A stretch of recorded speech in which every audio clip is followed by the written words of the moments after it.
After her final chemo, she boarded a bus alone in Auware. The stranger beside her once saved her life. The waiting room was colder than it needed to be, and she wasn't sure if it was the air conditioning or the absence of hope that had settled into the corners of the building. Violet adjusted the scarf on her head, fingers trembling slightly.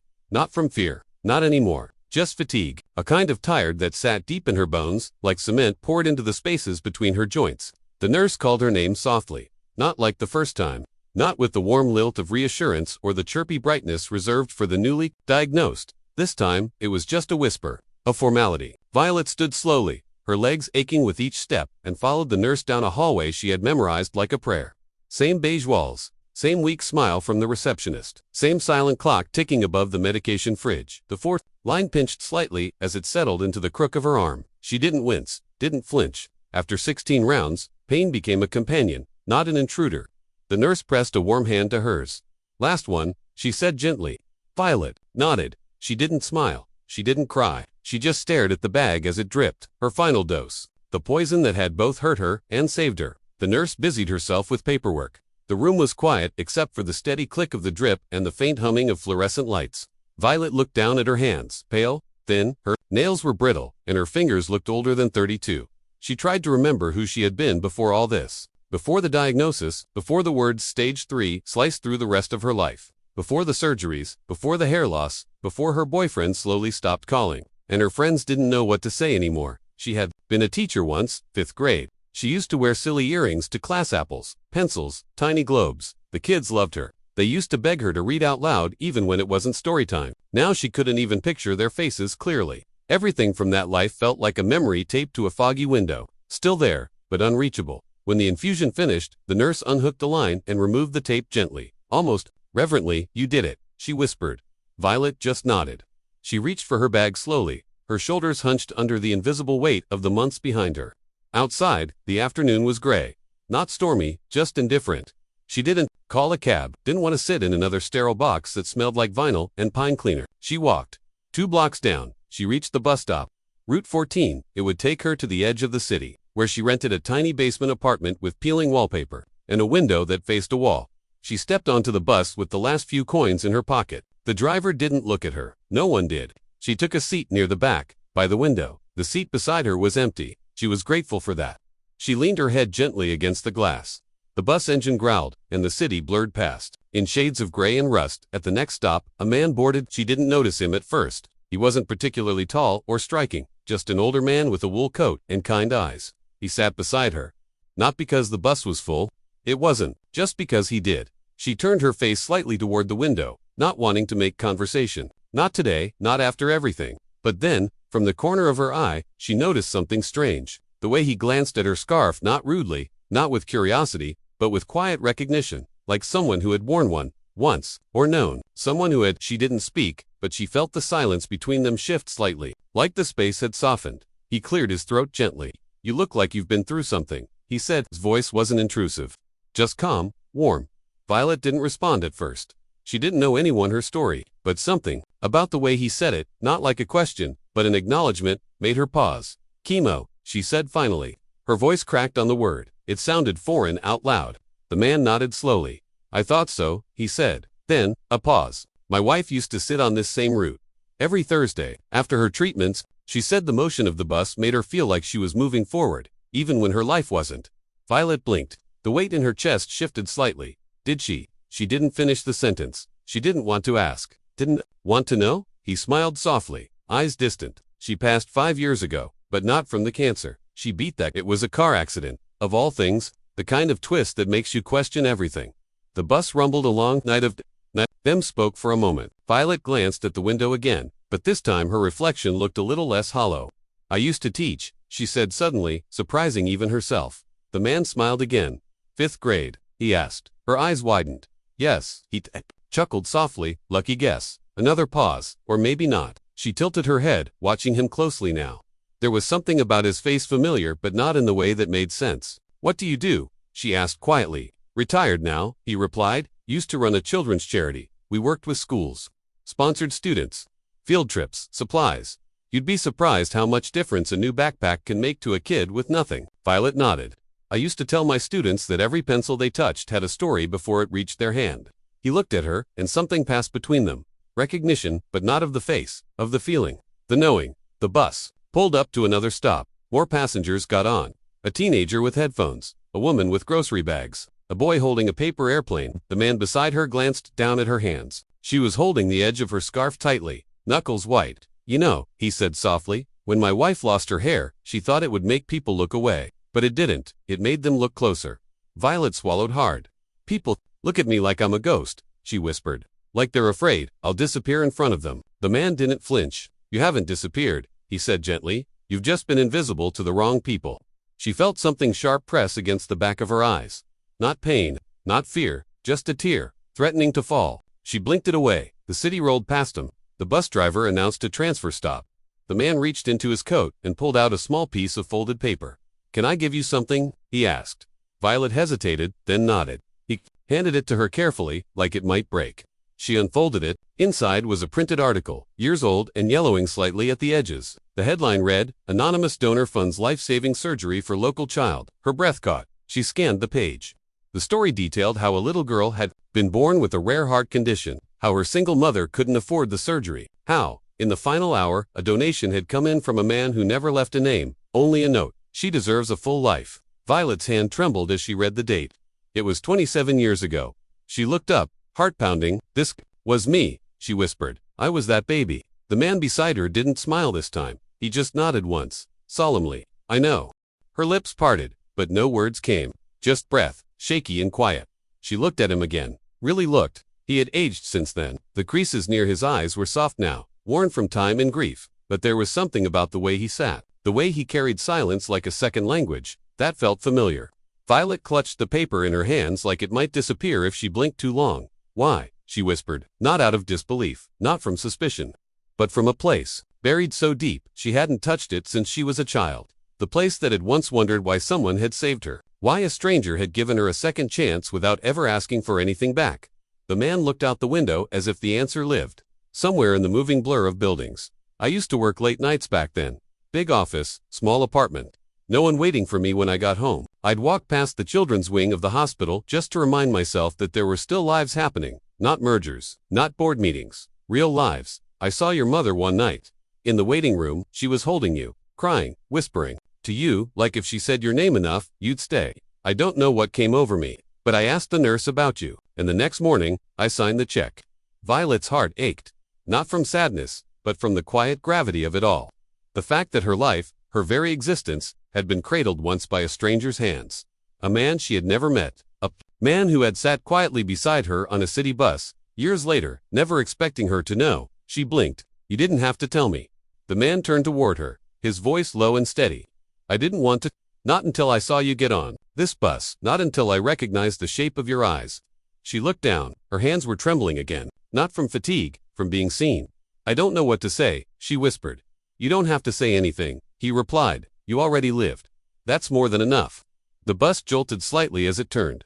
A few passengers stirred. Someone dropped a bag of chips. A child laughed. The world, it seemed, was still moving. Violet let out a breath she hadn't realized she was holding. My mom died when I was 17, she said quietly. Breast cancer. Same hospital, same hallway. The man nodded slowly, his eyes dim with understanding. I'm sorry. She shrugged softly. She used to tell me I was her miracle. I thought she meant because I survived. I never knew. Her voice trailed off. She folded the paper carefully, as if it deserved reverence, then held it gently in her lap. They sat like that for a while. No questions, no awkward attempts at conversation, just the hum of the bus engine, the occasional lurch of the brakes, and the warm gravity that now lived between them. Violet finally looked back over, her voice barely audible. Do you believe in second chances? The man gave a tired smile. No, he said, but I believe in quiet ones. The kind that don't announce themselves. The kind that wait until you're ready. She nodded, her eyes stinging again. I thought when chemo ended, I'd feel something. Relief, closure, victory. But I just feel empty. Like the part of me that was fighting is gone, and now there's nothing left to hold me up. He tilted his head. Maybe it's not emptiness. Maybe it's space, and now you get to choose what fills it. The words settled into her slowly, like sunlight through dusty curtains. She hadn't realized how heavy her shoulders had been until something started lifting them. A kindness, born not of obligation, but of something older. Something like grace. The bus slowed again. Another stop. A few passengers got off. The man didn't move. I get off at the lake, he said simply. Few more stops. Quiet there. Good place to think. Violet didn't answer. She just looked at him, unsure of what to say. And then he added, almost absently, "You're welcome to ride a little longer. The seat's warm." She hesitated. She hadn't planned to go anywhere past downtown. She didn't even know what she was supposed to do next. There was no job waiting. No welcome home. Just bills and follow-up appointments and a fridge with more magnets than food. But her legs didn't move. She didn't ring the bell. She didn't stand. The bus kept going. They passed an overpass, and then an elementary school, and then a row of brick houses with cracked porches and deflated soccer balls. As the bus thinned out, the world grew quieter. Violet closed her eyes for a moment. When she opened them, the sun had shifted. It was softer now, golden and tired. Eventually, the bus pulled up to a final stop near the edge of a lake that stretched wide and still, its surface catching the dying light like a mirror. The man stood, slowly. "This is me." Violet looked out the window. The lake looked like silence and memory and breath all at once. She stood to, "I think I'll get some air," she said quietly. They stepped off the bus together. The air smelled clean, damp earth, pine, and something sweet in the breeze. The man led her down a path without speaking. Just trees, and the crunch of gravel. Beneath their feet, birds called to each other overhead. A squirrel darted up a birch. Violet took it all in like someone starved for stillness. Her lungs filled differently here, like they remembered how. They reached a small bench near the water. It was worn, but sturdy. The man sat down. Violet joined him. Across the lake, the sky had begun to melt into streaks of rose and blue. "My wife used to come here after every checkup," he said softly. "Said she needed to see something alive, something still standing." Violet ran her fingers over the wooden slats of the bench. "I haven't seen anything beautiful in a long time," she whispered. "Or maybe I did and just didn't notice." He didn't answer. "Not at first." Then he said, "Grief blinds you. So does survival. But healing opens things again." She nodded slowly. "I didn't think anyone saw me anymore." He looked over. "I did.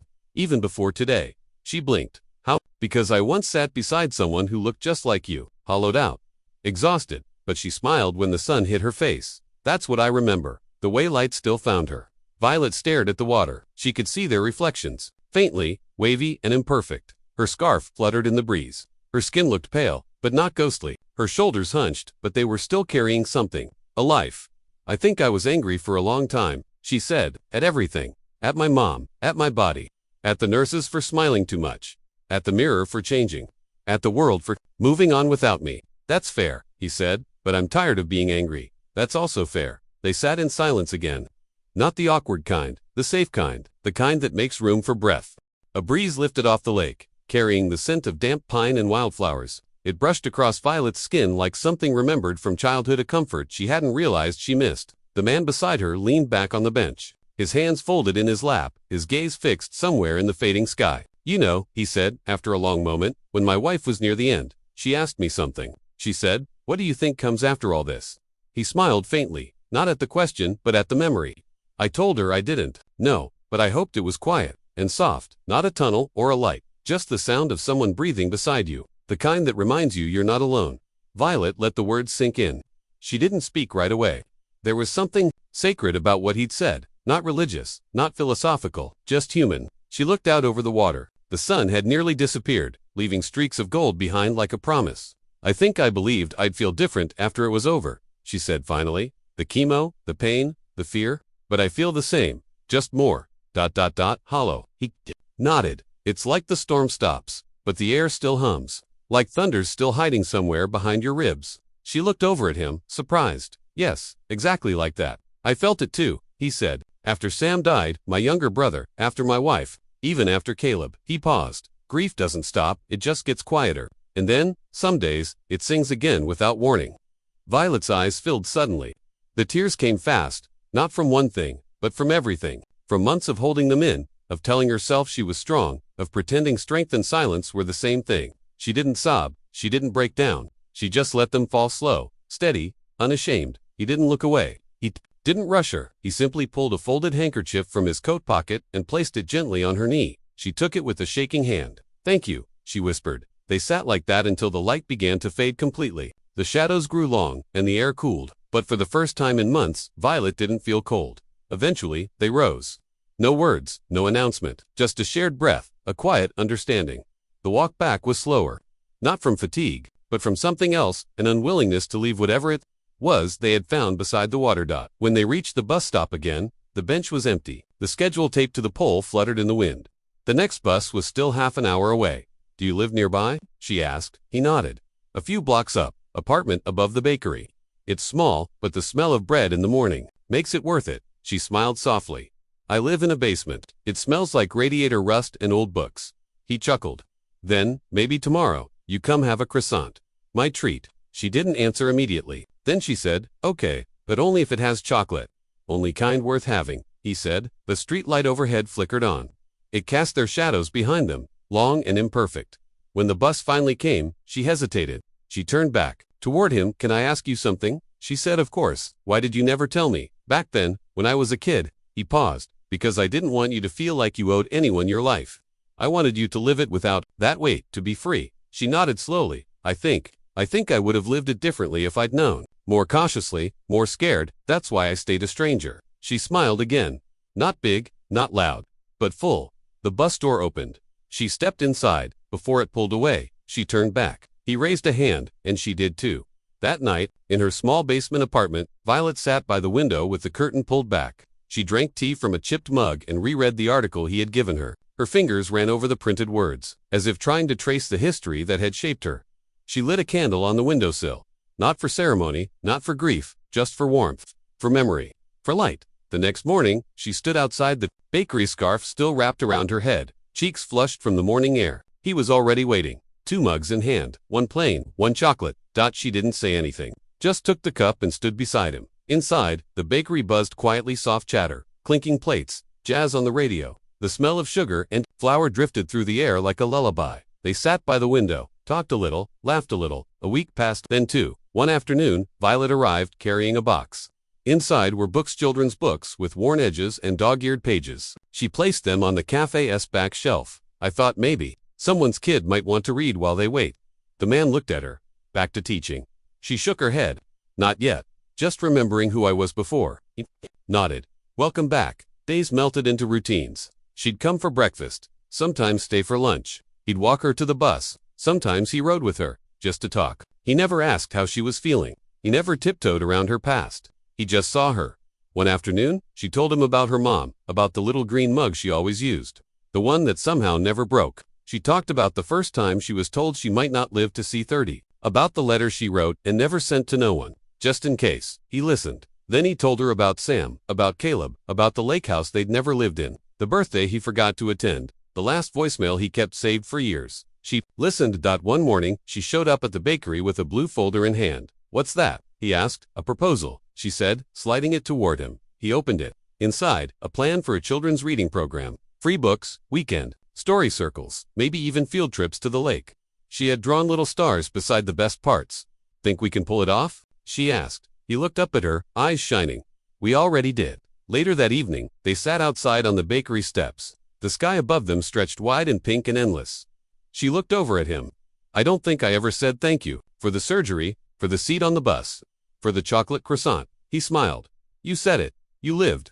Violet leaned her head on his shoulder, and for a while, they just watched the sun disappear behind the buildings. She didn't know what tomorrow would look like, if the cancer would return, if the program would succeed, if her hands would ever stop shaking when she woke up, but she knew one thing. She was alive, and someone had once saved her life, not just in a hospital bed with a check, but again, years later, in silence, in small kindnesses, in a chocolate croissant and a warm bench by the lake.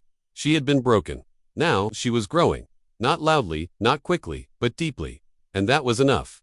If this story found you when you needed it, most if it reminded you that strangers can change lives, and that sometimes healing begins with a seat on a bus, then you're exactly where you need to be. At Soul Stirring Stories, we believe in the quiet power of human connection, the ones that don't shout but stay. So if this made you feel something, anything, stay with us. Subscribe for more stories like this one, because you never know whose life you're sitting next to.